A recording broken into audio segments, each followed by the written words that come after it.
Trading में एक advance concept होता है जिसको हम बोलते हैं fair value gap, FVG. As a trader आपको एफवीजी कॉन्सेप्ट के बारे में पता होना ही चाहिए, जिससे आप अपनी बेटर एंट्रीज बना पाओ और बेटर लॉजिकल वे में एंट्रीज बना पाओ। इस वीडियो में मैंने एफवीजी कॉन्सेप्ट के बारे में आपको डिटेल में समझाया है और आपको एफवीजी को ट्रेड कैसे करना है उसकी एक ट्रेडिंग स्ट्रेटेजी आपके सामने रखी है। ध्यान से इस वीडियो को सुनना, क्योंकि स्टेप बाय स्टेप मैंने हर एक चीज एक्सप्लेन करी है, बिल्कुल बेसिक से एडवांस लेवल तक सब कुछ आपको समझाया है। लोग फेयर वैल्यू गैप को गलत तरीके से कैसे ट्रेड करते हैं और आप उस ट्रैप में कैसे ना फंसो, ये सारी चीजें मैंने बताई है। इस वीडियो को पूरा देखना, एक भी चीज आपको मिस नहीं करनी है। तो बिना किसी देरी के इस वीडियो को शुरू करते हैं। तो सबसे पहले हम फेयर वैल्यू गैप की थ्योरी सीखने वाले हैं। फेयर वैल्यू गैप में बेसिकली हम तीन कैंडल्स का फॉर्मेशन देखते हैं। लेट्स से ये एक कैंडल है, इसके बाद जो सेकंड कैंडल होनी चाहिए ये एक स्ट्रॉन्ग कैंडल होनी चाहिए और एक बड़ी कैंडल होनी चाहिए, इसकी बॉडी बड़ी होनी चाहिए बेसिकली। अब जो हमारी थर्ड कैंडल होगी वो इसके बाद बननी चाहिए कुछ इस तरीके से। अब हमें जो सबसे इंपॉर्टेंट चीज नोट करनी है ना, वो इस सेकंड कैंडल में इम्बैलेंस क्रिएट होना चाहिए। What do I mean by imbalance? इसकी जो ये फर्स्ट कैंडल है, लेट्स से ये सेकंड कैंडल है और ये थर्ड कैंडल है, ठीक है। अब फर्स्ट कैंडल में और थर्ड कैंडल आपस में एक दूसरे से ओवरलैप नहीं होनी चाहिए, वो इम्बैलेंस क्रिएट करता है। लेट्स से ये फर्स्ट कैंडल का हाई है, मैं इसे मार्क कर दूंगा, और जो ये थर्ड कैंडल है मैं इसके लो को मार्क कर दूंगा, ठीक है। और जो ये बॉडी बनेगी बीच में, इसको मैं बोलूंगा इम्बैलेंस। अब बेसिकली इसकी थ्योरी क्या बोलती है कि प्राइस ने एक बार ऐसा इम्बैलेंस क्रिएट कर दिया तो प्राइस थ्योरी के अकॉर्डिंग इस लेवल को फिल करने आएगा और इस इम्बैलेंस से रिजेक्शन फेस करके वापस से अपना ट्रेंड कंटिन्यू करेगा। ये है फेयर वैल्यू गैप की सिंपल सी थ्योरी, जो मैंने आपको इजीएस्ट वे में समझा दी है। बट क्या अगर फेयर वैल्यू गैप को यूज करना इतना ही आसान होता, तो क्या हर कोई फेयर वैल्यू गैप को यूज करके पैसा नहीं कमा रहा होता? That is a big question. और मैं आपको बता दूं कि मोस्टली लोग जितने भी एफवीजी कॉन्सेप्ट को यूज करते हैं वो यही गलती करते हैं। वो आंख बंद करके इम्बैलेंस फाइंड करते हैं और वहीं पे रिवर्सल फाइंड करके अपनी एंट्रीज ले लेते हैं। इतना बड़ा इम्बैलेंस का एरिया है, कहीं ना कहीं प्राइस तो यहाँ पे आपको एक रिजेक्शन कैंडल दिखाएगा। अगर आपने उसके बाद एंट्री ले ली तो आपका वहां पे लॉस होने के चांसेस बहुत ज्यादा हैं। आपको इसे सीधे तरीके से यूज नहीं करना है। अब इसे यूज कैसे करना है लॉजिकल वे में, जो मोस्ट लोग इग्नोर करते हैं, वो मैं आपको बताने वाला हूं। सबसे पहले आपको एक इंपॉर्टेंट लेवल फाइंड करना है। इंपॉर्टेंट लेवल से मेरा मतलब है एक इंपॉर्टेंट रेजिस्टेंस या एक इंपॉर्टेंट सपोर्ट। अभी एग्जांपल के लिए मैंने रेजिस्टेंस ले लिया है। इंपॉर्टेंट लेवल से मेरा मतलब है कि ये लेवल अच्छा खासा टेस्ट हो जाना चाहिए, एक बार दो बार, मिनिमम दो बार तो होना चाहिए। उसके बाद तीसरी बार हो चौथी बार हो वो बहुत अच्छी बात है, बट मिनिमम दो टच तो हमें चाहिए, क्योंकि एक लेवल जितनी ज्यादा बार टच होता है वो लेवल उतना ही वीक बनता चला जाता है और नेक्स्ट टाइम ब्रेकआउट आने के चांसेस उसमें उतने ही ज्यादा होते हैं। ये एक बेसिक ट्रेडिंग का कॉन्सेप्ट है जो आपको पता होना चाहिए। अब पता है ब्रेकआउट के टाइम होता क्या है? एक बेवकूफ ट्रेडर क्या गलती करता है, वो डायरेक्ट इसके ब्रेक होने पे अपनी एंट्री ले लेता है। यहाँ पे एक अच्छी खासी कैंडल बनती है, वो इस कैंडल के हाई ब्रेक होने पे अपनी एंट्री ले लेते हैं और अपना स्टॉप लॉस हिट करवा देते हैं। ये ट्रेड करने का एक बहुत अच्छा तरीका नहीं है। या फिर कुछ लोग वेट करते हैं कि प्राइस को अच्छा खासा मूव आने दो, एक बार प्राइस इस लेवल के ऊपर सस्टेन हो जाए तो प्राइस यहाँ पे आएगा, रिटेस्ट देगा और सेम बुलिश कैंडल की कंफर्मेशन पे वो एंट्री लेंगे, सेम कैंडल के नीचे स्टॉप लॉस। और ये ट्रेड करने का एक बहुत अच्छा तरीका नहीं है। ये ब्रेकआउट रिटेस्ट आजकल काम नहीं करते हैं गाइस। मैं किसी को भी सजेस्ट नहीं करता हूं कि वो इस तरीके से ट्रेड करे। मुझे अगर ब्रेकआउट को ट्रेड करना है तो इसका बेस्ट तरीका है आप इसमें फेयर वैल्यू गैप ढूंढो। क्योंकि आप कभी भी एक सक्सेसफुल ब्रेकआउट देखना, उसमें आपको एक पैटर्न कॉमन मिलेगा। वो पैटर्न ये होगा कि एक लेवल जो है वो काफी बार टेस्ट हुआ होगा, मिनिमम दो बार मैंने बताया। वो ब्रेकआउट दे देगा बट वो रीटेस्ट पे आके टेस्ट नहीं होगा, वो यहाँ पे आपको ट्रैप करेगा, थोड़ी सी देर ऊपर जाएगा, रिटेल ट्रेडर्स को खुश करेगा एज यूजुअल और प्राइस वापस नीचे आ जाएगा। अब प्राइस नीचे कहां तक आएगा और कहां पे हमें एंट्री बनानी है, इसके लिए हम यूज करेंगे फेयर वैल्यू गैप। अब कभी भी देख लेना, अच्छे ब्रेकआउट लेवल के नीचे जो सस्टेन करने वाला होगा, 80% चांसेस में आपको फेयर वैल्यू गैप की जनरेशन वहां पे देखने को मिलेगी। आपको यहाँ पे कुछ एक इस तरीके का पैटर्न दिखेगा कि यहाँ पे एक छोटी सी कैंडल होगी, उसके बाद एक बड़ी सी स्ट्रॉन्ग कैंडल बनेगी ब्रेकआउट होने से पहले ही, और उसके बाद एक और छोटी कैंडल बनेगी। अब यहाँ पे इंबैलेंस क्रिएट हो जाएगा इस कैंडल में, और जो ये थर्ड फॉर्म्ड कैंडल है इसके हाई और लो आपस में टच नहीं करेंगे, यहाँ पे इम्बैलेंस क्रिएट हो गया। अब प्राइस आएगा, इस इम्बैलेंस से रिजेक्शन लेके फिर प्राइस ऊपर जाएगा। इस एग्जैक्ट एरिया पे आपको अपनी एंट्री बनानी है। है, इसलिए हम फेयर वैल्यू गैप को यूज करते हैं। अब ये एग्जांपल के लिए मैंने आपको एक बुलिश साइड का एग्जांपल समझाया था, सेम चीज बेरिश एग्जांपल के लिए भी बता देता हूँ। मान लो एक इंपॉर्टेंट सपोर्ट है जो एक बार, दो बार, तीन बार टेस्ट हुआ है। अब इसे ब्रेक डाउन देने से पहले यहाँ पे ये फेयर वैल्यू गैप की जनरेशन करेगा। हर बार ऐसा नहीं होता है, लेकिन बहुत बार ऐसा देखा जाता है। अब अच्छा, ये जो फेयर वैल्यू गैप की कैंडल है, जरूरी नहीं है कि तीनों कैंडल्स इस लेवल के अंदर ही होनी चाहिए। कभी कभी ऐसा भी होता है कि एक स्ट्रॉन्ग कैंडल बाहर फॉर्म हो गई और उसके बाद एक छोटी कैंडल बन गई और यहाँ पे इसने इम्बैलेंस क्रिएट कर दिया, क्योंकि ये फर्स्ट कैंडल में और थर्ड कैंडल की हाई लोस एक दूसरे को टच नहीं कर रहे हैं। अब प्राइस यहाँ पे आएगा, फिर लोगों को ट्रैप करेगा, यहाँ पे रिटेस्ट, हमें यहाँ पे रिटेस्ट पे एंट्री नहीं बनानी है, हमें एफवीजी के इम्बैलेंस पे अपनी एंट्री बनानी है और यहाँ से प्राइस नीचे जाएगा।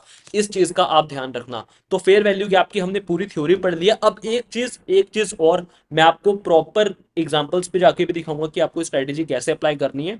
बट उससे पहले आपको इस कॉन्सेप्ट की एक इंपॉर्टेंट चीज मैं बता देता हूँ, जिसे सुने बगैर ये स्ट्रेटेजी आपको अप्लाई नहीं करनी है, वरना आप बहुत बड़ी गलती कर बैठोगे।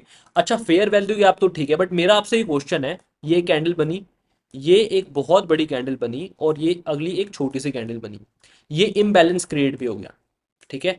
अब ये इम्बैलेंस बहुत बड़ा हो सकता है। अब हमें ये तो पता है इस इम्बैलेंस में आके हमें रिजेक्शन देखने को मिलेगी, प्राइस ऊपर गया, फिर धीरे धीरे करके यहाँ पे आया और यहाँ पे जस्ट इस इम्बैलेंस वाले गैप को टच करके यहाँ पे एक रिजेक्शन कैंडल प्राइस दे देता है। क्या थ्योरेटिकली अगर मैं यहाँ पे एंट्री ले रहा हूँ तो कुछ गलत है? यहाँ पे कुछ भी गलत नहीं है, इम्बैलेंस क्रिएट कर दिया, आप यहाँ पे एंट्री ले सकते हो। बट यही फर्क होता है एक नॉर्मल ट्रेडर में जो थ्योरी पढ़ के ट्रेड करता है और एक प्रैक्टिकल ट्रेडर में जो इस चीज को ढंग से टेस्ट करेगा और देखेगा कि ये चीज बेस्ट कहां पे परफॉर्म कर रही है। मैंने जितना इसे टेस्ट किया है, आपको कभी भी इस एरिया पे एंट्री नहीं लेनी है। आप क्या करो, आप इस इम्बैलेंस को मेजर करो और इसका मिड पॉइंट फाइंड करो। जैसे मान लो ये इसका लोएस्ट मोस्ट पॉइंट है, ये इसका अपर मोस्ट पॉइंट है, इसका जो 50% यानी कि इसका जो मिड पॉइंट होगा, इसको आप मार्क कर लो। अब हमने इसका सेंटर पॉइंट मार्क कर दिया, मुझे बेस्ट एंट्री मिलेगी जब प्राइस इस 50% को क्रॉस करके आ जाएगा। यहां पे आपको एक अच्छी रिजेक्शन देखने को मिलेगी। इनफैक्ट मैं तो आपको ये भी बोलूंगा कि अगर आप और पेशेंटली वेट कर सको, देखो होगा क्या, अगर आपने इस एरिया पे एंट्री बना ली तो आपके 10 में से 5 ट्रेड काम करेंगे, ठीक है।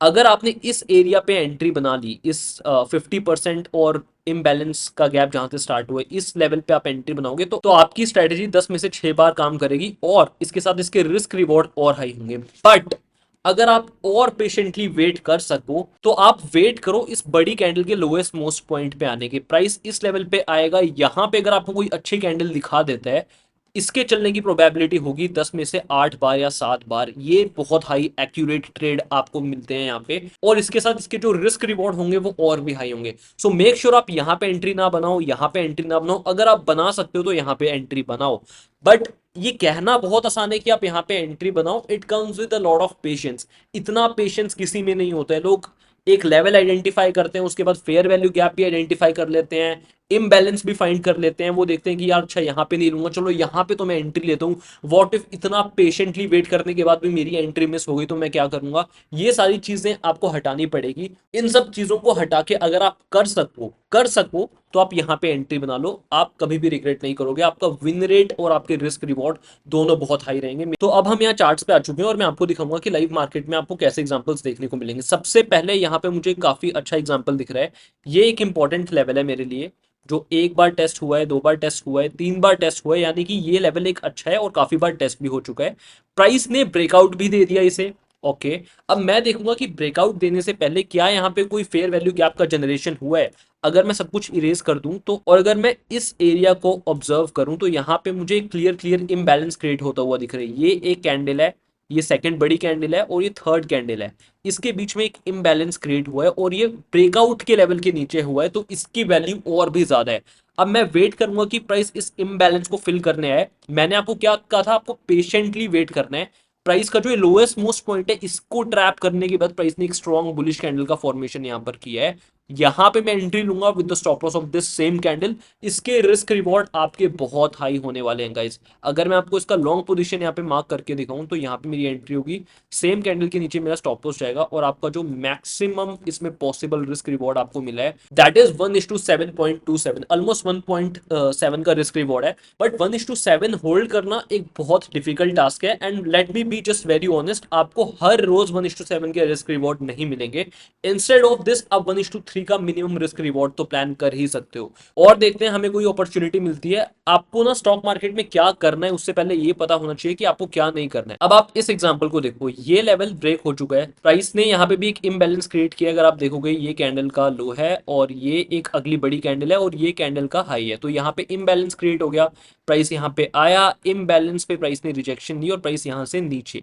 मेरा आपसे क्वेश्चन है, क्या ये ट्रेड एक बहुत अच्छा ट्रेड है? मैं दो रीजंस दूंगा जिसकी वजह से मैं इस ट्रेड को कभी भी एग्जीक्यूट नहीं करता।